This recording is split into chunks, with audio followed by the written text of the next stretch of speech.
wabarakatuh.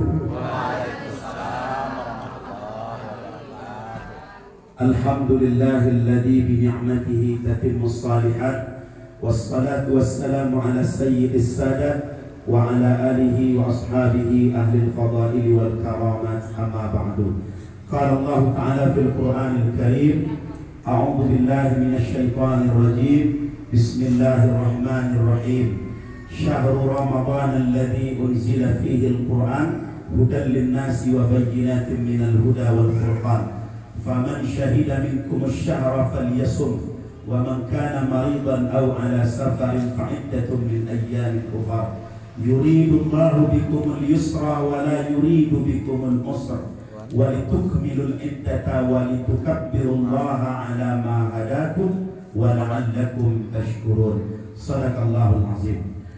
Bulan Ramadan adalah bulan yang di dalamnya diturunkan Al-Quran sebagai petunjuk untuk manusia serta penjelasan atas petunjuk-petunjuk itu, sekaligus ia menjadi pembeda antara yang hak dengan yang batil. Maka barang siapa di antara kamu yang telah menyaksikan bulan itu ada, hendaklah engkau berpuasa. Dan siapa di antara kamu yang sakit atau dalam perjalanan, lalu dia tidak berpuasa, hendaklah ia menggantinya pada hari-hari yang lain. Dan hendaklah engkau sempurnakan bilangan puasamu itu, dan agungkan serta besarkanlah Allah atas petunjuk yang telah diberikannya kepadamu. Mudah-mudahan engkau menjadi orang yang bersyukur. Quran Surah Al-Baqarah ayat 185. Yang tadi dibaca adinda kita itu 183. Biasanya memang yang populer itu yang dibaca yang 183. Ya ayyuhalladzina amanu kutiba alaikumusiyam. Saya memilih yang 185 karena yang 183 itu perintahnya, tapi uraiannya itu ada pada 184 dan 185. Tadi yang baca Quran saya dibisiki Pak Kadis, itu alumni Gontor itu. Dan mungkin beliau tidak kenal saya. Saya ini sahabat baik dengan almarhum bapaknya Pak M. Taridi. Dulu sama-sama dengan pelajar dan mahasiswa Muhammadiyah, walaupun secara umur beliau senior di atas saya. Jadi kalau lihat wajah dia ingat bapak. Mudah-mudahan almarhum ayahnya ditempatkan di tempat yang terbaik. Amin. Yang kita hormati Bapak Kepala Dinas Pendidikan Tenaga Kerja dan Transmigrasi, karena saya jarang kali ceramah di sini Pak Kadis. Beserta Ibu yang kita hormati Bapak Sekretaris Dinas, kemudian ada Bapak sesepuh kita Ustadz Miarso, ada Onga Sarbaini. Ini beliau ini kau coba angkit dulu sampai gini enggak ya. Nyo sibuk kan tua sibuk ke kabur, jadi beda jalur. Kemudian bapak-bapak, ibu-ibu, keluarga besar Disnaker Trans, mudah-mudahan semua yang hadir ini dalam keadaan berkah hidupnya dan berlimpah rezekinya. Kalau rezeki akan canggihnya bagaimana? Ini boleh bahasa Minang ya Pak Kadis? Boleh campur-campur ya. Saya sebelum ceramah ini saya lanjutkan, saya ingatkan 3 hal. 1, saya bukan tipe penceramah yang haus panggung. Maksudnya begini, ada loh penceramah itu yang didengar atau nggak didengar dia tetap ngomong. Kalau Anda berpikir saya begitu, I'm sorry to say it's not me. Pokoknya didengar Ustaz itu kan ngece itu bukan saya. Kalau Anda tak mau dengar, maka saya berhenti ceramah. Ini serius loh. Karena gini, Imam Al-Ghazali itu pernah berpesan, Al-Kabirul Mubazirin at-tatakallam liman lam yasma'. Tanya sama yang alumni Bato tahu dia. Mubazir yang paling besar itu kata Imam Ghazali, engkau berbicara di depan orang yang tak mau mendengarkanmu. Kan selama ini yang kita tahu mubazir itu apa? Buang-buang makanan, ngambur-ngamburkan duit. Iya, itu mubazir. Tapi itu bukan mubazir paling besar. Mubazir paling besar itu antatakallama liman lam yasma'. Engkau ngomong di depan orang yang tak mau mendengarkanmu. Jadi kalau saya ceramah orang nggak dengar, saya nggak mau jadi orang mubazir. Mending saya berhenti. Kari lain Ustaz Umar, ya nggak KS ya. Karena gini kadang-kadang tuh sampailah kita kepada acara yang kita tunggu-tunggu. Kata protokolnya acara yang ditunggu-tunggu. sudah mulai ceramah, nanti kau sibuk jadi chatting, nanti kau sibuk jadi HP, tahu lah. Jadi kadang-kadang tuh kayak kehadiran Ustaz itu hanya membuang waktu itu. Yang kedua, saya ini mau ceramah kalau dia komunikasinya dua arah. Jadi saya sudah merubah metode ceramah saya 2 tahun terakhir ini Pak Merso. Setiap kali ada kajian saya buka tanya jawab. Jadi Bapak Ibu siapkan pertanyaan supaya kami para Ustaz ini ada challenge juga, ada tantangan gitu. Kalau tidak kan lama-lama di Ustaz saya ngecek aja Pak Ile. Nah, tapi kalau di tantangan, jadi nanti mungkin ada hal yang saya tidak bisa jawab sehingga jadi PR baru buat saya. Setuju? Setuju. Yang ketiga, saya ceramah tidak lama-lama. Pokoknya kalau ada 3 orang yang bantu, awal tidak. Bantu si kucing. Maka kalau ingin cepat selesai, batu. Cie tu, tinggal 2. Kedua cie kalah. 2 tinggal ya. Oke, ini acara namanya bukan halal bihalal ini Bu. Halal bihalal itu habis lebaran. Ini namanya Tarhib Ramadan. Jadi ini nomenklaturnya ya, istilahnya itu namanya Tarhib Ramadan. Persiapan menyambut bulan Ramadan. Kalau halal bihalal nanti. Jadi kalau tarhib itu before, kalau halal bihalal itu after. Saya boleh bahasa Inggris kok. Jadi, oke, kita mulai dari kata Ramadannya dulu. Siapa yang tahu di sini arti Ramadan itu apa? Ayo, ibu-ibu, saya kasih 100.000. Tidak boleh saya dibuka haram gitu. Langsung yang tidak biasa ini masuk orang. Nah, serius ini. Siapa yang tahu apa arti kata Ramadan itu apa artinya? Ibu-ibu saya apa-apa ada beli kotor kalau nah, jadi Ramadan, ada yang tahu? 3, 2, 1, angui. Ramadan itu kata jamak. Kata tunggalnya Ramadan. Jadi kalau ditulis dengan tulisan Arab itu Ra, baris di atas, kemudian mim mati Ram. Lalu huruf dot baris 2 Ramadan. Itu tunggalnya. Jamaknya Ramadan. Apa artinya Ramadan? Sesuatu yang membakar. Jadi Ramadan itu artinya hari-hari yang membakar karena dia jamak. Apa arti Ramadan? Hari-hari yang membakar. Apa yang ingin dibakar oleh Ramadan itu? 1, dosa. 2, lemak. Bagus. 3, emosi. Emosi yang biasanya menyala-nyala, ini Ramadan bisa menghentikannya. Itu arti kata Ramadan. Sekarang saya ingin sampaikan poin-poin penting saya. Apa sih yang perlu kita persiapkan menghadapi Ramadan ini? 1, ini gelas airnya bening. Nggih, mboten? Saya bisa bahasa Jawa loh Pak Kadis. Saya ngerti kalau orang ngomong Jawa, tapi saya susah ngomongnya. Jadi kalau di sini yang suku Jawa ngegosipin saya tahu. Iki Pak Ustaz Iren tenang. Kalau cuma itu mah tahu saya. Ini air warnanya bukan putih, ini bening, suci, bersih.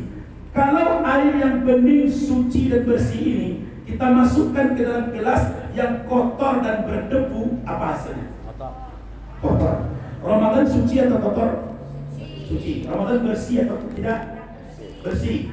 Kalau Ramadan yang suci dan bersih itu ditampung oleh wadah hati-hati yang kotor, maka hasilnya kotor. Ngerti? Kan Ramadannya bulan yang suci. Wadahnya hati kita yang mau menjalaninya ini kotor, maka hasilnya nanti kotor. Itu sebabnya Ramadan demi Ramadan orang tuh nggak ada progres, nggak ada perubahan. Kenapa? Karena wadahnya kotor, hasilnya kotor. Maka poin pertama hari ini, ya sucikan hati. Islam tidak menyuruh kita minta maaf loh. Islam itu menyuruh kita wal'afina anin nas. Berilah maaf kepada manusia. Jadi Islam menyuruh kita bukan sebagai subjek.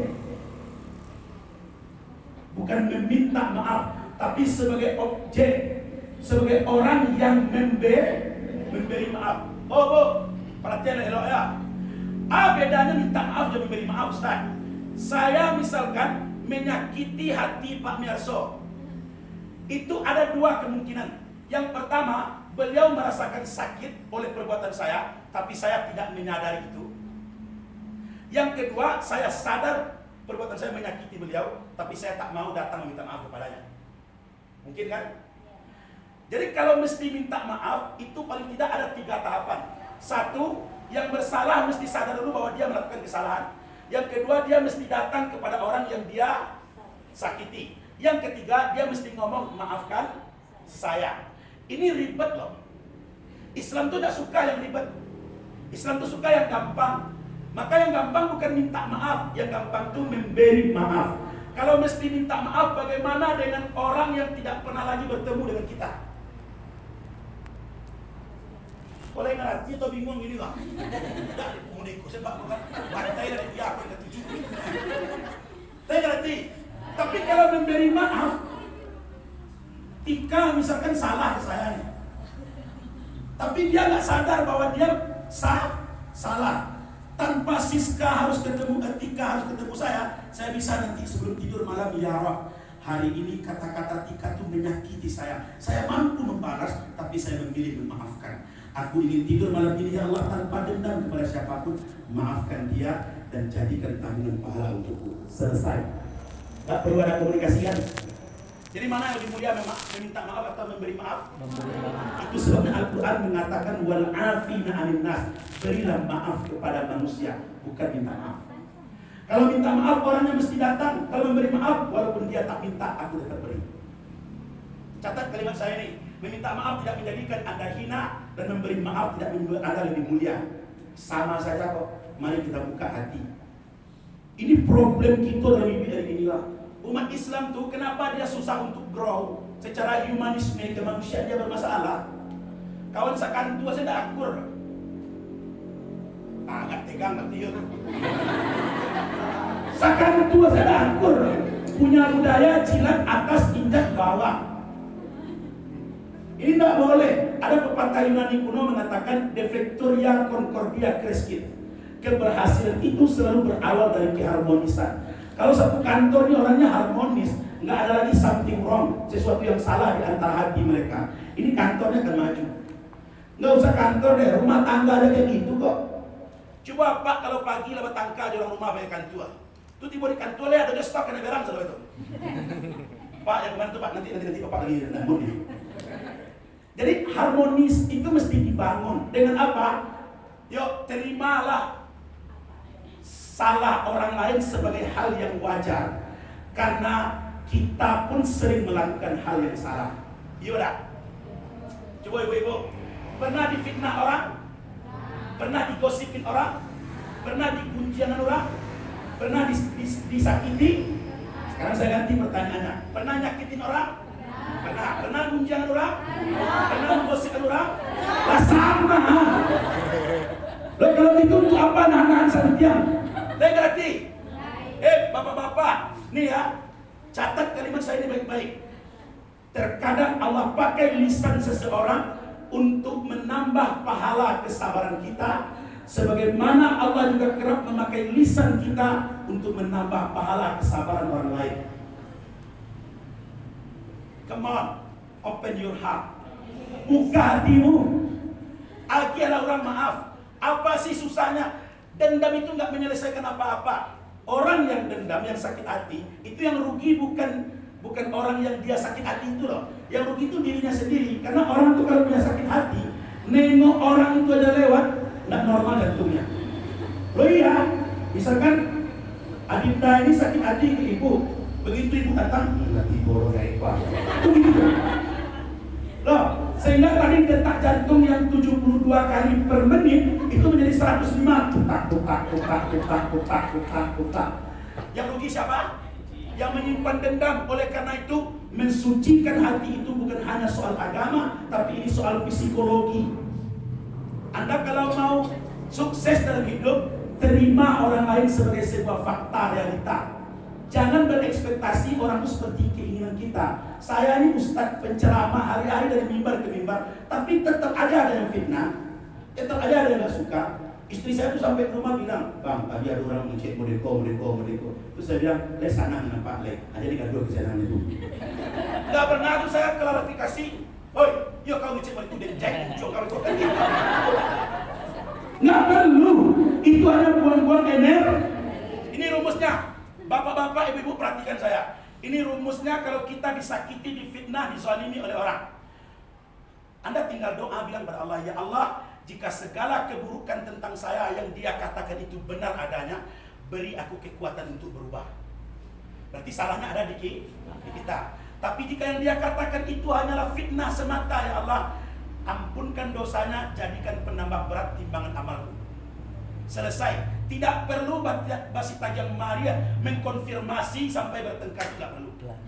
Percayalah, Anda akan lelah. Jawab pertanyaan saya, Nabi Muhammad mulia atau hina? Nabi Muhammad orangnya baik atau buruk? Baik manusia pilihan atau biasa? Ada nggak yang suka dengan Nabi? Pernah nggak Nabi diusir? Pernah nggak Nabi dilempar kotoran? Pernah nggak Nabi dilempar dengan batu? Kalau Nabi yang mulia saja hidupnya dituntun dengan wahyu, titelnya Rasulullah, pangkatnya kekasih Allah, dijamin masuk surga, tetap ada yang tidak suka. Terus Anda siapa? Come on. Ngerti yang saya maksud? Jadi kalau ada orang tidak suka dengan kita, itu normal. Bilang kepada diri kita, si Anu itu tidak suka dengan kamu, itu normal. Sebab manusia sekelas Nabi ada yang tidak suka, apalagi aku, bukan Nabi, bukan sepupu Nabi, wajah pun beda dengan Nabi. Nabi mancung, nyo pesek. Nabi putih, nyo hitam, Nabi tinggi, nyo dan kamu apa? Yuk, kita tarik satu kesimpulan. Mari buka hati saling memaafkan. Setuju? Setuju.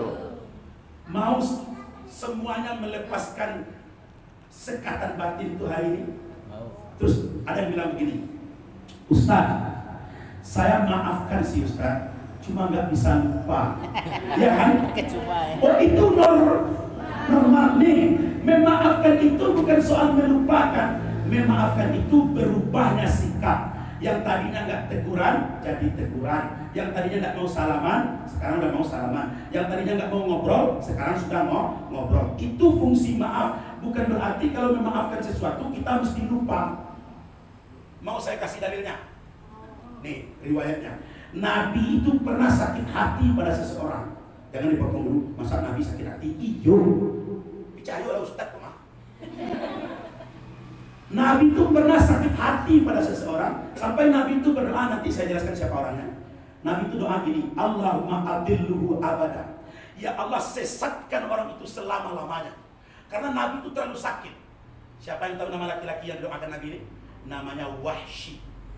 Siapa namanya? Wahsy. Siapa itu Wahsy, Ustaz? Orang yang membunuh paman kandung Nabi Hamzah. Jadi Nabi itu punya paman yang paling bungsu namanya Hamzah, hampir seumuran dengan Nabi. Nih kita boleh jelaskan ya. Ayah Nabi itu, ayah Nabi Abdullah punya adik namanya Abu Talib. Ini yang nanti punya anak namanya Ali bin Abi Talib. Di bawah Abu Talib itu ada namanya Abbas. Di bawah Abbas itu yang paling bungsu namanya Hamzah. Hamzah bin Abdul Muttalib, adik kandungnya ayah Nabi. Berarti paman. Kalau bahasa Jawanya betul Pak Le ya. Kalau yang di atas ayah kita Pak D, Pak Tuwo gitu kan. Jadi ini Pak Le-nya, adik ayahnya. Hamzah ini Bapak Ibu tahu nggak? Dia itu paman Nabi sekaligus saudara sepersusuan Nabi. Karena Hamzah itu waktu kecil, waktu bayi itu nyusu kepada wanita yang sama dengan Nabi. Nabi itu waktu pertama lahir disusui oleh seorang perempuan. Ayo, siapa yang tahu siapa menyusui Nabi? Kalimatus Sadiah. Salah. Ummu Kalsum anak Nabi. Anak Nabi menyusui Nabi. Kalimatus Sadiah. Salah. Kalimatus Sadiah itu memang kita ini kacau soal sejarah. Halimatus Sadiah itu yang kan yang terkenal menyusui Nabi Halimatus Sadiah kan. Halimatus Sadiah itu menyusui Nabi setelah Nabi berumur 4 bulan sampai kemudian berhenti nyusu umur 4 tahun. Enggak. Kan saya bilang tadi wanita pertama yang menyusui Nabi. tua ya. Jadi Nabi pas lahir itu disusui oleh perempuan namanya Suwaibah al-Aslami. Ini ibu susuan Nabi. Dan Suwaibah ini waktu itu sedang menyusui Hamzah. Hamzah kecil paman Nabi. Jadi Nabi dengan Hamzah itu beda 2,5 bulan aja. Pak Le dengan ponaan seumuran.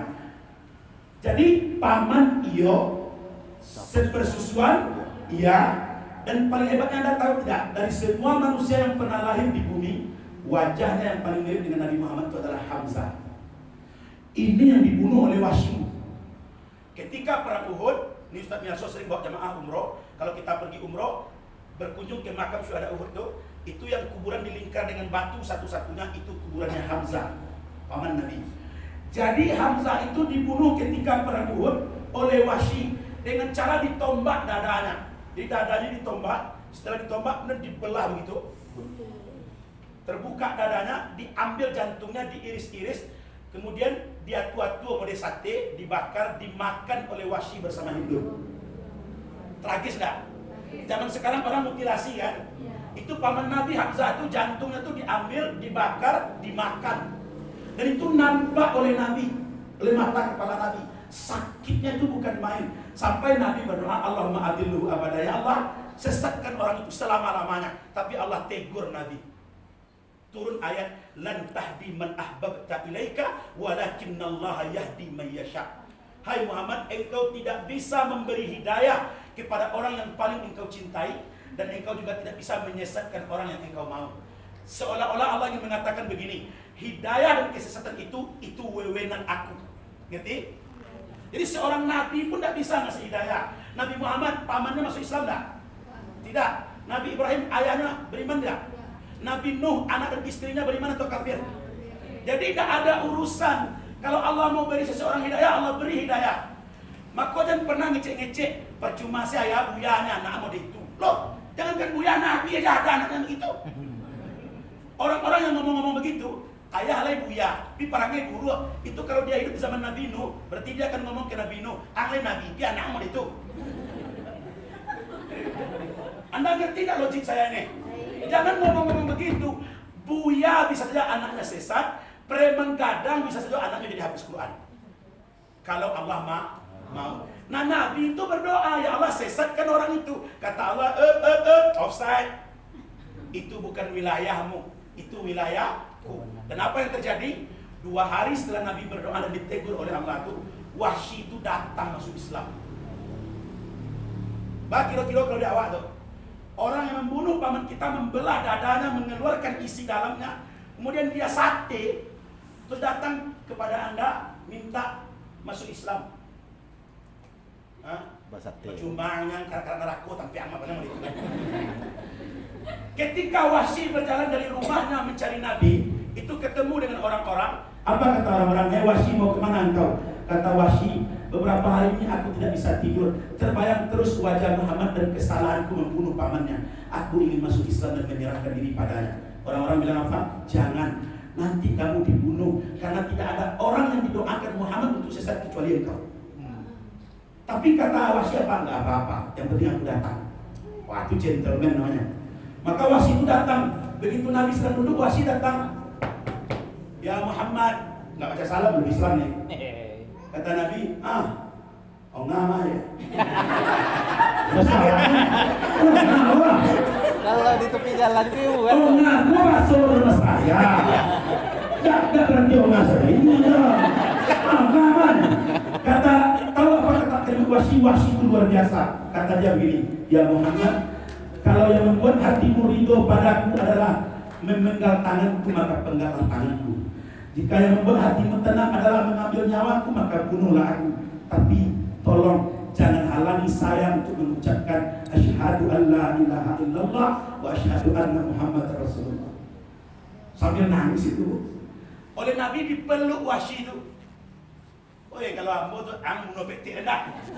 Tapi Nabi tidak loh. Nabi peluk Wahsy, apa kata Wahsy? Innallaha, sesungguhnya Allah telah, innallaha astafaka, sesungguhnya Allah telah memilih engkau untuk menjadi teguran bagiku. Kan Nabi mendoakan dia agar sesat, tapi Allah pilih dia menjadi muslim. Allah telah memilihmu wahai Wahsy. Disambut Nabi, dipeluk Nabi.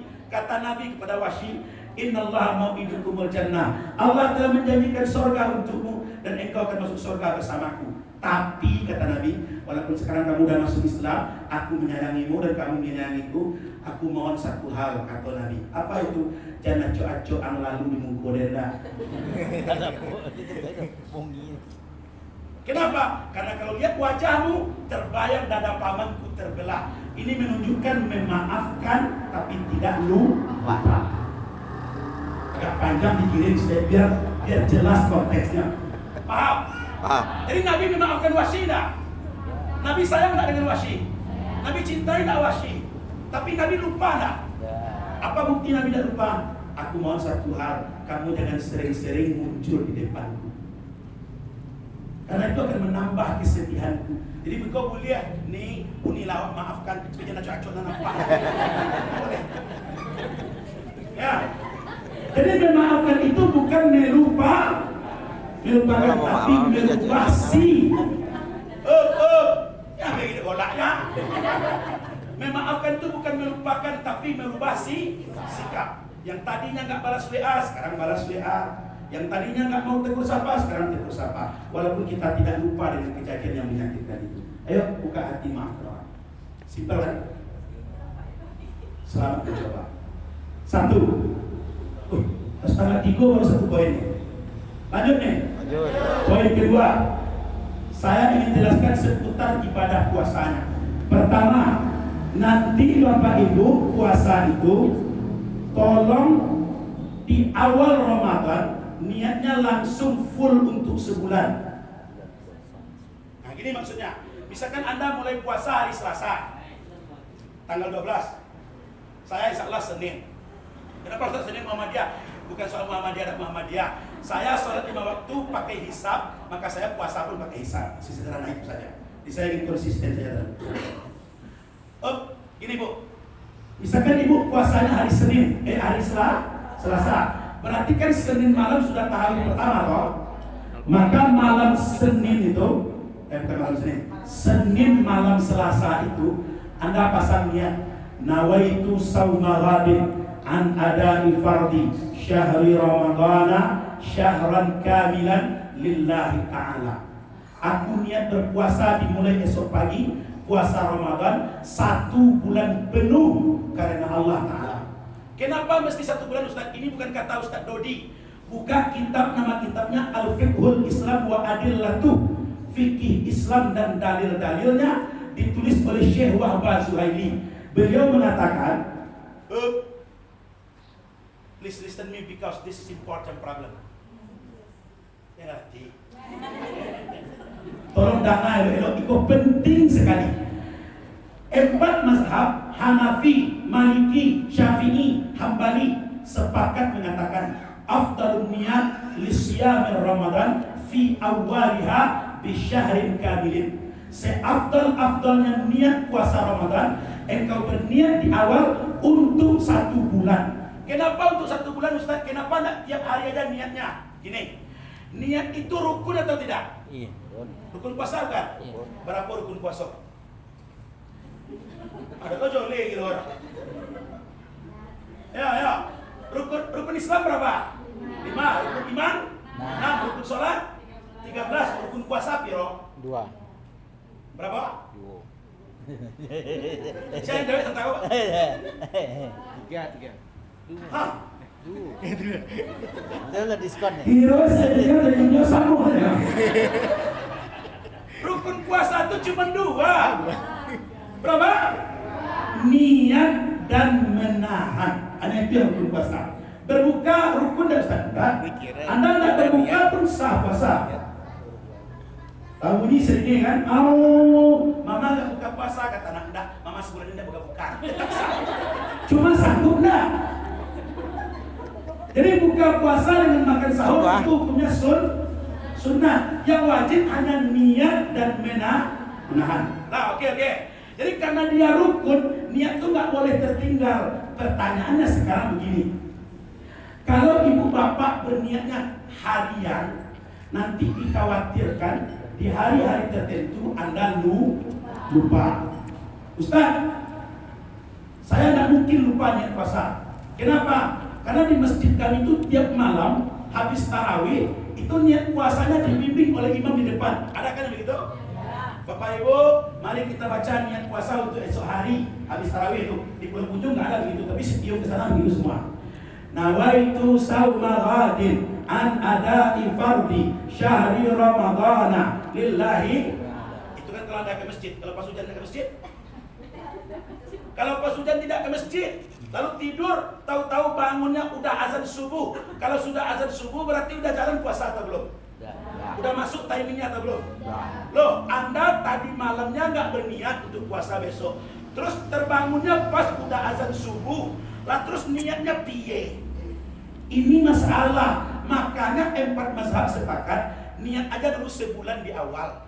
Nanti kalau mau niat lagi tiap sahur, monggo. Mau niat lagi tiap malam, silakan. Itu lebih baik. Tetapi kalau Anda lupa berniat pada hari-hari tertentu karena faktor tertentu, maka di awal sudah berniat 1 bulan. Sampai di sini jelas? Sengaja aku puasa Ramadan dimulai esok pagi 1 bulan karena Allah Ta'ala gitu. Ustaz, bahasa Minang boleh Ustaz? Boleh. Ya Allah, aku ke puasa mak besok mulai itu sebulan dia udah puasa lagi dah. Lillahi Ta'ala, itu tetap sah itu. Allah tuh ngerti semua bahasa karena kata Nabi, an-niyatu hahuna. Niat itu tempatnya di sini. An-niyatu mahalluhu fil qalbi. Niat itu tempatnya di dalam hati. Maka ketika Anda berikrar, ya Rabb, mulai besok saya puasa Ramadan untuk 1 bulan, maka itu sudah dipandang cukup. Kalau mau ulang lagi tiap hari, bagus. Tapi usahakan di awal sudah niat untuk sebulan. Oke? Deal? Oke. Yang kedua, saya ingin jelaskan tentang mekanisme makan sahur. Banyak orang Indonesia beranggapan bahwa puasa Ramadan itu dimulai di waktu imsak. Ya kan? Padahal tidak ada dalilnya itu. Dalilnya mengatakan kulu washrabu hatta tasma'al azanal muazzin minal fajri. Makanlah kalian, minumlah kalian sampai kalian mendengar azan subuh.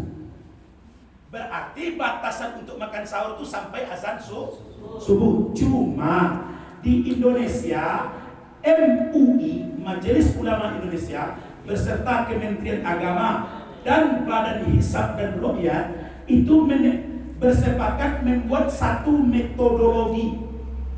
Ini jarang mau dijelaskan. Jadi di Indonesia tuh para ulama tuh sepakat bikin satu metode. Namanya apa? Metode imsak litanbih. Imsak untuk bersiap-siap. Karena orang Indonesia tuh suka teledor, molor waktu. Siapa yang menghubungi saya untuk ceramah, siapa orangnya? Oke. Saya berapa kali tekankan on time ya gitu kan. Saya ini orangnya disiplin soal waktu. Buat saya lebih baik tidak datang daripada datang terlambat. Umat Islam ini nggak bisa maju tuh karena nggak disiplin soal waktu. Padahal tahu nggak kita 87 kali dalam Al-Quran Allah bersumpah menggunakan kata waktu. Wal asri, demi masa. Wal laili, demi malam. Waktu bukan. Wal fajri, demi waktu fajar. Wat duha, demi matahari yang mulai naik sepenggala. Wan nahari iza jallaha, demi siang yang telah menampakkan terangnya. Ini ayat seperti ini banyak sekali dalam Quran. Mestinya umat Islam itu maju kalau dia punya disiplin. Tapi kita kan tidak begitu. Kalau undangan acaranya jam 8, jam 8 jam 9 kemana? Itu kan? Kalau saya jadi bupati, saya non-jobkan orang-orang terlambat. Serius, tidak bisa Indonesia ini dibangun dengan tidak kedisiplinan. Anda mau jadi orang maju, disiplin. Tidak bisa ada disiplin. Serius Pak. Untuk ngalih ke pensiun Pak, udah tacamnya Pak. Jadi bupati sudah di waktu lagi. Udah. Oh Bu, kembali ke soal sahur tadi. Jadi Indonesia itu punya sistem namanya imsak. Imsaknya apa Ustaz? Mati ya. Imsaknya litanbih, untuk peringatan. Persiapan. Oke. Pelan-pelan ya, biar saya jelaskan agak logis. Ustaz ngomongnya cepat kali. Memang begitu, saya sudah susah, saya berusaha kayak Pak Miarsote, Bapak ibu sekalian. Anda pandai ya, itu bukan saya. Iya serius. Dan ada penelitiannya, katanya orang yang ngomongnya cepat tuh IQ-nya tinggi. Kau bukan muji-muji diri Pak. Lihat Felix Shaw, lihat Habibie. Saya ini hasil tes IQ saya tahu Anda berapa? Saya tes IQ saya 158 loh. Superior saya. Nasib semua dibuat. Oke. Jadi di Indonesia itu ada namanya metode imsak lit tanbih. Imsak untuk peringatan. Maksudnya tuh begini. Kalau Anda sudah selesai makan sahur 4:30, katakanlah subuh itu jam 5 pas. Biasanya kan imsak itu 10 menit sebelum azan subuh. Berarti imsaknya jam 4:50. Itu maksudnya itu peringatan loh.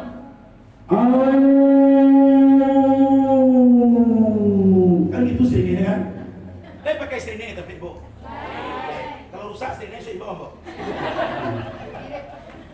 Jadi tujuannya itu bagus agar orang Indonesia itu tidak teledor. Jangan-jangan nanti masih makan sedangkan udah azan subuh. Maka ditariklah 10 menit lebih awal untuk menahan. Tujuannya kehati-hatian. Bagus apa buruk? Bagus. Tapi karena tidak dijelaskan ke bawah, terjadi kesalahpahaman. Orang banyak menanggung diri tidak makan sahur gara-gara imsak. Nah ini yang ingin saya luruskan. Jadi misalkan udah imsak nih, ibu terbangun nih. Ibu terbangun pas udah sirine imsak.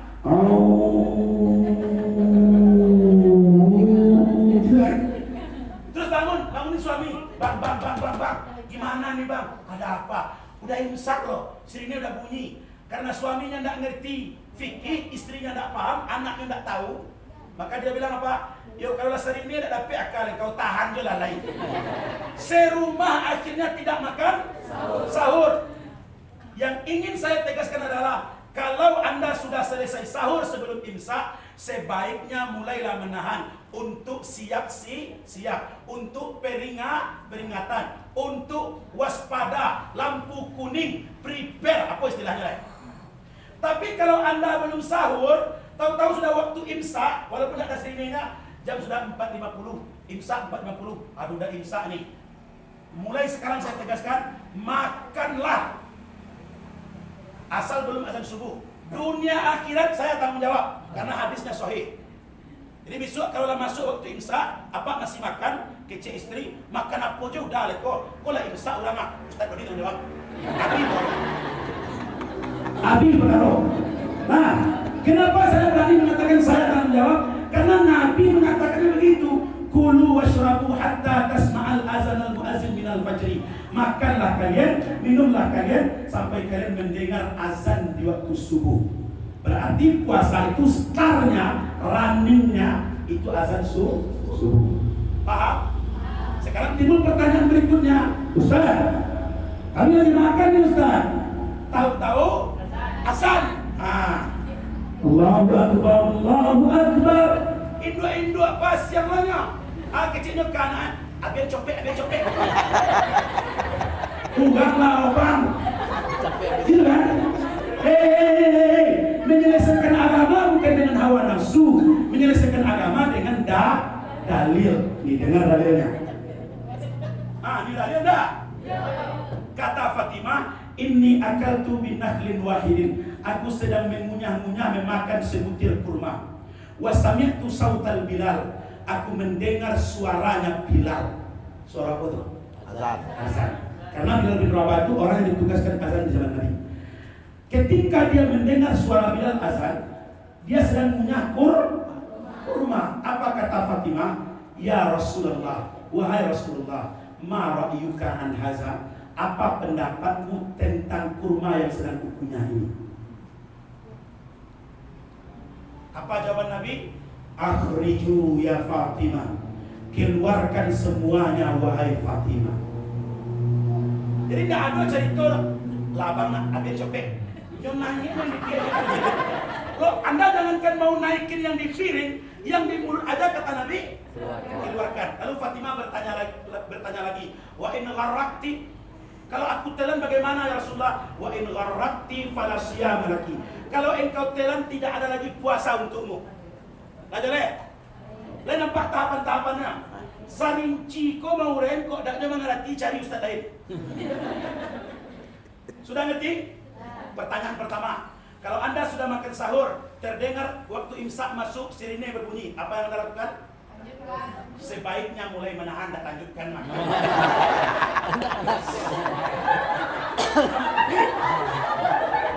Ngakunya ngerti, ditanya senasib. Dengar pertanyaannya. Anda sudah makan sahur, tahu-tahu terdengar sirine imsak atau masuk waktu imsak, apa yang dilakukan? Sebaiknya mulai menahan untuk persiap. Kalau Anda belum makan sahur, sementara waktu imsak sudah masuk, sirine imsak sudah berbunyi, karena terlambat bangun Anda belum makan, apa yang dilakukan? Makan. Sampai kapan batas waktunya? Sampai azan. Kalau Anda sedang makan, terdengar azan, apa yang dilakukan? Keluarkan. Kalau Anda telan, apa yang terjadi? Tidak lagi puasa. Lah. Dasar. Ceramah lu yang panjang lo, kok ngerti lo? Ya. Nan bedo lah modiko menjadena kilo dak puasa. Kan banyak. Lah tadi belum sudah menjadi, Anda dak puasa. Tidak masuk. Kalau cari tisu aja. Lah paham? Kak. Oh. Dan ngerti? Poin terakhir. Makasih Pak. Poin terakhir. Masuki bulan suci Ramadan dengan target. Pemerintah aja punya target kok. Ada APBD awal, ada APBD perubahan, ada program jangka pendek, jangka menengah, jangka panjang. Masa sebagai hamba Allah itu tidak punya target? Yang membuat manusia tidak berbekas Ramadannya tahun demi tahun kayak gitu aja. Kok hidup saya nggak up ya Ustaz? Kok nasib saya nggak kunjung grow ya? Kok saya dari dulu begini aja? Karena Ramadan demi Ramadan berlalu, Anda bukan siapa-siapa, you are nothing. Nggak ada target. Hidup tuh mesti punya target. Ya Allah, Ramadan ini saya punya target 3. 1, khatam Quran minimal sekali. Maka 1 hari 1 juz, target namanya. Yang kedua, saya tidak akan absen tarawih sekalipun. Kalaupun tidak bisa di masjid, saya akan tarawih di rumah. Kalaupun tak bisa berjamaah, saya akan tarawih sendiri. Tapi Ramadan ini, tarawihku tak boleh bolong. Target dulu. Yang ketiga, berat badan akan turun sekian. Itu boleh. Target berikut. Serius loh. Saya ini tadi tidak makan tuh. Minta Pak Kades nih. Saya ini sedang menjalankan namanya intermittent fasting. Ada yang tahu? Ada yang tahu ya? Jadi yang nggak tahu boleh ketik di YouTube, namanya intermittent fasting. Itu puasa tidak makan dalam kurun waktu tertentu, tapi boleh minum. Jadi saya ini sekarang sedang menjalani intermittent fasting 48 jam. Selama 48 jam itu tidak boleh munyah, tidak boleh makan apa-apa dan tidak boleh gula, hanya air putih saja. Jadi mulainya kayak sekarang nih, saya kemarin makan itu jam 11 hari kemarin. Berarti jam 11 tadi 24 jam. Jam 11 besok saya baru boleh makan. Saya kemarin berat badannya 89 kilo. Jadi waktu saya kemarin ke luar negeri, saya ke Doha, ke Qatar, ke Oman, ke Turki, terakhir umroh. Jadi kebanyakan jalan kaki gitu. Sampai di rumah itu saya terkena penyakit, saya lupa istilah medisnya, tapi saya nggak bisa berdiri, jadi sholat itu duduk gitu. Nah, saya konsultasi dengan salah seorang kawan saya di Jakarta, namanya Dr. Fikri. Dia bilang, kalau Ustadz solusinya 1, stop makan. Jadi katanya tidak memasukkan makanan ke dalam tubuh itu sebenarnya obat paling mujarab dari semua penyakit. Jadi saya ini punya 3 penyakit yang sudah kronis. Yang pertama itu yang kaki kemarin itu nggak bisa berdiri itu. Yang kedua saya punya penyakit namanya vertigo akut. Jadi pusing. Kalau datang pusing tuh walaupun duduk, Pak, walaupun berbaring itu rasanya bumi ini diputar gini. Dan tidak bisa ngapa-ngapain. Vertigo akut. Karena saya ini kurang tidur, kurang istirahat, terlalu sibuk. Dan yang ketiga saya tuh punya penyakit hipertensi. Jadi tensi saya tuh kalau diukur itu nggak pernah di bawah 140, 160, 170, 150 gitu. Nah, saya coba nih intermittent fasting itu nggak makan. Ini kata dokter, gara-gara saya bukan ahlinya ya. Anda boleh percaya, boleh coba, boleh tidak. Kalau tubuh kita ini tidak masuk makanan apa-apa ke dalam tubuh kita, dalam kurun waktu 16 sampai 24 jam hanya air saja yang masuk ke dalam tubuh kita, maka terjadi namanya regenerasi sel. Jadi sel-sel kita yang mati itu, yang tua, itu tumbuh lagi yang baru. Maka kalau ingin sel tubuhnya tumbuh yang baru, laparkan diri Anda. Wajar kemudian kalau Imam Al-Ghazali berkata, jika engkau ingin sehat dan menemukan hikmah, caranya hanya dua, bersafar dan berlapar. Satu, kalau Anda tidak masuk makanan ke perut dari 24 jam sampai dengan 36 jam, itu terjadi namanya autophagy. Boleh cek di YouTube nanti, bukan hanya saya yang bilang nih. Autophagy itu apa, Ustaz? Tubuh itu memakan dirinya sendiri. Jadi segala sel yang rusak, yang mati dimakannya, segala racun yang ada dalam tubuh itu dimakannya. Kalau bahasa medisnya itu terjadi detoksifikasi dalam tubuh kita. Semua racun itu dimakan, karena dia nggak punya sumber makanan dari luar. Kan tubuh kita itu untuk menghasilkan energi, dia perlu diasup dengan sesuatu kan. Kalau makanan tidak masuk, maka dia memakan dirinya sendiri, termasuk lemak dan segala macam. Nah, kalau 48 jam sampai dengan 72 jam, maka baru terjadi hemodialisa otomatis, pencucian darah secara otomatis. Jadi saya sekarang sudah masuk tahap 2 ini, bukan 24 jam lagi, 48 jam. Kalau ini berhasil sampai besok siang, maka saya akan ambil yang 72 jam, 3 hari 3 malam tidak makan. Lemas Ustaz, awal-awalnya dulu ya. Pengalaman saya mencoba ini, sehari pertama itu berkunang-kunang, Pak. Kurang rumah, jual rumah orang, seorang bantu betul.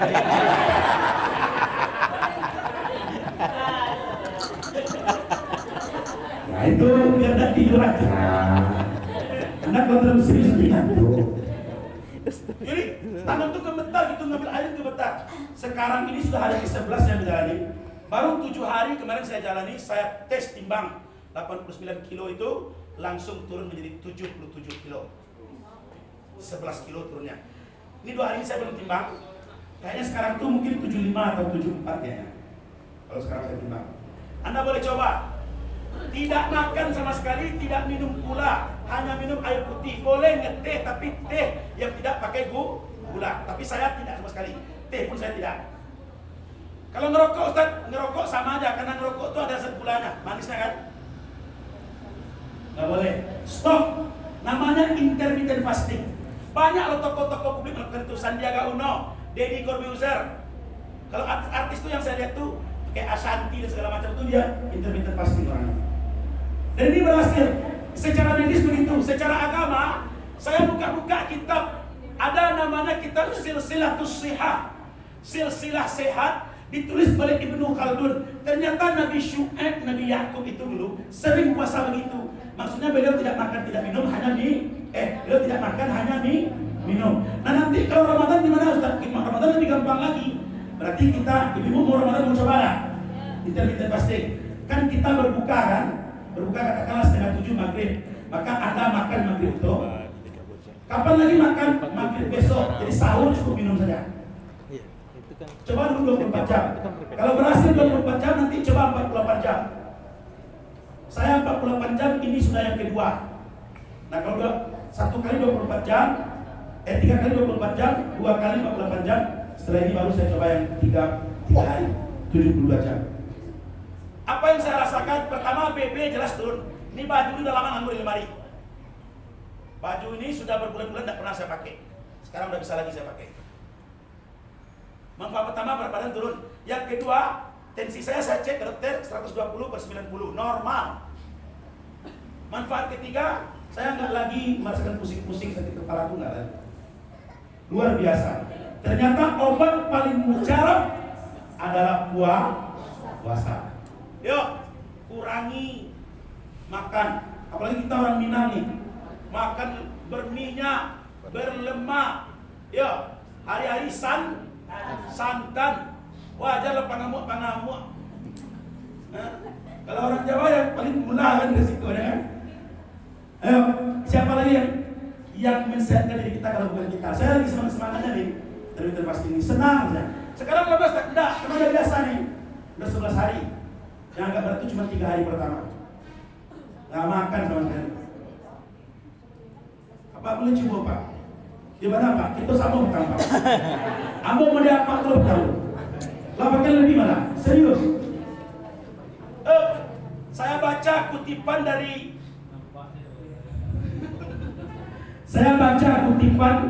dari seorang filosof namanya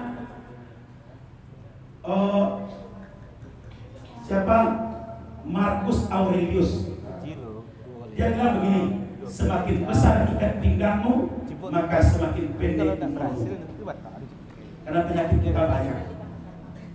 Tapi jangan bego, dijadikan lego patokan pasti ya. Nampak kawan kuliah ke lamo ini kau. Nampak kawan nggak perlu ke sebentar kan? Kira memang ngecek dengan baik. Oke, nah, jadi yang terakhir yang ketiga kita bikin target. Siapa di sini yang sudah tentukan target Ramadan ini mau khatam Quran berapa? Masa sekali setahun Ramadan tidak bisa khatam Quran sekali? 1 juz 1 hari. Saya, astagfirullahaladzim, ini bukan ria ya, mudah-mudahan jadi motivasi. Saya di luar Ramadan 1 juz 1 hari. Hari ini pun 1 juz 1 hari. Jadi saya setiap bulan itu khatam Quran sekali. Dan kalau Ramadan saya 3 juz sehari. Maka selama Ramadan itu saya khatam Quran 3 kali. Setiap 10 hari khatam 1. 10 hari khatam 1 kalau Ramadan. Kalau di luar Ramadan 1 juz 1 hari. Anda tiap hari khatam WA, setiap hari khatam Facebook, setiap hari khatam Instagram. Sampai Instagram itu bilang Anda sudah melihat semuanya. Masih nge-scroll kan? Padahal ke Instagram Anda sudah melihat semuanya. Kau Ustaz tahu, saya pun pernah digituin. Kesal saya tolak HP. Marah Instagram kemana? Malu aja. Saking lamanya megang gadget. Manusia sekarang tuh manusia gadget luar biasa sekali. Ayo bagi waktu. Ini untuk ibadah, ini untuk kerja, ini untuk keluarga. Ramadan saatnya mendisiplinkan diri. Apalagi yang umur sudah di atas 40 tahun. Jangan-jangan Anda belum pernah khatam Quran seumur hidup sekalipun. Ada loh orang tuh tidak pernah khatam Quran sekalipun. Taman dari Al-Fatihah sampai An-Nas. Kapan lagi? Saya kira itu saya buka 15 menit untuk tanya jawab. Kalau ada pertanyaan, mari saling memaafkan, fullkan niat di awal Ramadan, dan yang paling penting bikin target memasuki bulan suci Ramadan. Mudah-mudahan dengan target itu 80% tercapai, alhamdulillah. Tapi kalau manusia tanpa target, ini seperti ibu-ibu nenteng keranjang tapi nggak tahu mau kemana. Nah, silakan. Satu aja Ustaz. Ya, silakan. Langsung aja Ustaz. Ya. Assalamualaikum warahmatullahi wabarakatuh. Terima kasih kesempatan yang telah diberikan oleh Pak Ustadz dan saya hormati Pak Kadis dan seluruh kita yang hadir. Akhir-akhir ini memang saya lebih banyak menonton YouTube. Jadi pengajian dari YouTube ini. Karena kita tidak bisa menemui guru itu secara langsung, atau mungkin karena jarak kita terlalu jauh, atau mungkin kesempatan. Jadi kita sekarang ini ada media YouTube, itu memang sangat banyak sekali pengajian-pengajian Ustadz yang kita dengarkan dan kita pilih. Dari sekian banyak Ustadz, ada dari UAS, Adi Hidayat, ada segala macamnya itu Ustadz yang lain itu. Tapi yang akhir-akhir ini yang menarik hati itu saya satu aja Ustadz, Buya Ar-Razi Hasim. Jadi dari awal tadi saya perhatikan Buya atau Ustadz banyak mengarah-arah ke sana gitu. Pertanyaannya apa Pak? Pertanyaannya bagaimana pendapat Bapak tentang pengajian Ar-Razi Hasim itu, dan untuk kehati-hatian kita apakah memang ini perlu kita teruskan atau memang perlu ada semacam evaluasi untuk kedepannya Ustadz-Ustadz kita ini. Itu aja Ustadz. Yang pertama, Buya Ar-Razi Hasim itu adik kelas saya. Itu saya tuh. Kami sama-sama suluk di Setuju Payakumbuh, beliau orang Payakumbuh, 2 tahun di bawah saya. Yang kedua, dia, jadi gini Pak, orang itu menyukai sesuatu itu biasanya bersesuaian dengan momennya. Kalau momen-momen usia-usia anak muda, mungkin momen yang dia cari itu kajian-kajian yang merangsang dia untuk menemukan kehidupan yang lebih baik, lebih bersemangat. Nanti kalau di usia dewasa, itu biasanya kajian-kajian fikih tentang keilmuan soal puasa seperti tadi itu. Nah, kalau sudah di usia kayak bapak ini, memang lebih cenderung mencari kajian-kajian yang bersifat rohani. Buya Ar-Razi Hashim itu spesialisasinya memang tasawuf dan thariqah. Beliau S3-nya itu akidah. Beliau itu dosen di UIN Syarif Hidayatullah. Kemudian tinggalnya itu di Bekasi. Buka majelis zikir seperti Buya Miarso, namanya Ribat Nurania. Kalau bapak nanti mau ke sana, saya anterin. Saya kenal dengan dia, saya punya nomor handphonenya, saya punya nomor telepon manajernya. Kemarin waktu dia ke rumah saya sedang umroh. Dia telepon, bang, Pak, ke rumah saya bilang, enggak apa-apa. Nah, kan kemarin kontroversi gara-gara soal Palestina kan. Jadi begini Bapak Ibu, waktu Palestina itu saya telepon dia, dia, kok keraja kok, ini orang awak, terus minang isat. Pai kumbu. Tuh. Dia, kok keraja kok, apa isinya? Itulah karena Ambo terlalu banyak mengomentari yang bukan bidang Ambo. Tapi beliau itu melakukan counter attack terhadap sebuah kelompok yang sedang sibuk menyerang beliau. Jadi gini Bapak Ibu, yang membuat orang-orang itu kecewa dengan Ustaz tahu apa? Karena menempatkan Ustaz itu sebagai the perfect man, manusia sempurna, itu tidak mungkin dong. Makanya Ambo selengi Ambo dekosnya kayak Ambo tidak peduli jaim dong. Ambo tidak peduli orang mau hargai Ambo tidak dong. Serius itu. Karena begitu Anda ingin dihargai, Anda akan terluka suatu hari ketika Anda tidak dihargai. Saya ini filsafat, jadi berpikir saya agak filosofis. Saya dalam hidup saya, jika yang saya lakukan tidak melanggar hukum, tidak berdosa menurut agama, tidak merugikan orang lain, I don't care what people say. Saya tidak peduli apa yang orang katakan. Itu saya. Saya bukan haus pujian, saya tidak haus hormat, saya tidak suka di-respect-respectin orang. Nah, banyak jamaah kita di Indonesia ini, karakter masyarakat kita itu, kalau ada ustadz, itu seolah-olah ustadz itu mesti benar terus, mesti jalan yang lurus terus. Lalu begitu suatu hari ustadz melakukan kesalahan, kita berduyun-duyun membuli dan membencinya. Padahal dia ulama. Apa kata Nabi? Darah ulama itu beracun. Anda kalau tidak suka dengan seorang ustadz, cukup tidak suka, tapi jangan ikut-ikut komentar. Dia manusia biasa loh, wajar loh punya salah. Hanya saja dia dititipin ilmu agama lebih dari yang lain. Jadi jangan Anda paksa ustadz itu menjadi manusia yang tidak pernah salah. Ini yang jadi masalah kita. Ini soal persepsi, Pak. Jadi siapapun ustadz-ustadz yang akan viral di Indonesia, terimalah dia sebagai manusia biasa. Dan ingatkan diri kita, hari ini engkau favorit dengan dia, mungkin suatu hari nanti tidak lagi karena mengetahui keburukan pada dirinya. Dulu betapa orang mengagung-agungkan Ustaz Abdul Somad. Saya bawa beliau ke Darmas Raya ini. Yang bawa Ustaz Abdul Somad itu saya. Jadi lama-lama orang-orang yang makin ngaji. Oh ternyata levelnya ada UAS itu untuk orang-orang yang sedang dalam tahapan ingin mencari jalan pulang. Yang ingin lebih serius lagi, beda lagi. Jadi kalau pertanyaan Bapak, gimana pendapat Ustaz? Belajar terus. Tapi saran saya jangan di YouTube saja. Bapak belajar di YouTube, setelah itu nanti suatu hari datangi majelisnya. Karena bermuajahah dengan guru itu penting. Dalam Islam itu ada namanya sanad, ilmu dan ijazah. Adinda yang tamat ilmu motor pasti tahu. Saya ini ilmu saya ini bersanad. Saya bahkan sholat saya itu Pak bersanad. Tahu sanad? Sanad itu silsilah ilmu. Nabi ajarkan ke sahabat, sahabat ajarkan ke tabi'in, tabi'in ajarkan ke tabi'ut tabi'in, tabi'ut tabi'in ajarkan kepada ulama tertentu. Terus ke bawah sampai ke kita. Bisa tidak dipertanggungjawabkan? Itu namanya sanad.